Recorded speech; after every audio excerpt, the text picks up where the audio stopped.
આઈ પથારી સાફ કર હરખોન તો કીડી આવી જશે. ઉડાવે યાર સરખું કાપની. સરખું તો કાપતો છે.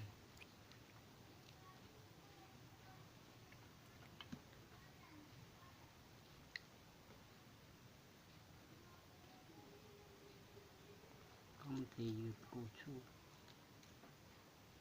લાડકી કપાઈ આવી ગયું.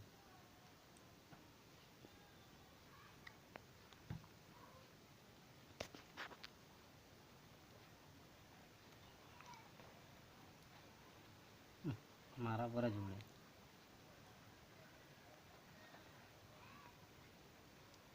કેટલા દિવસનું જોયેલું તે બહુ વરસાદ હતો ત્યારનો. પેલો છોકરો બતાવી ગયેલો ને, પેલો રેનકોટ લેવા આવેલો તો છોકરો એ બતાવી ગયેલો ને. તો તેની હાથે મેં નહીં બોલેલી, મને નહીં ખબર. એ જ તો બતાવી ગયું આપણાને તે દિવસ. કપાઈ ગયું બસ આમાં હે કે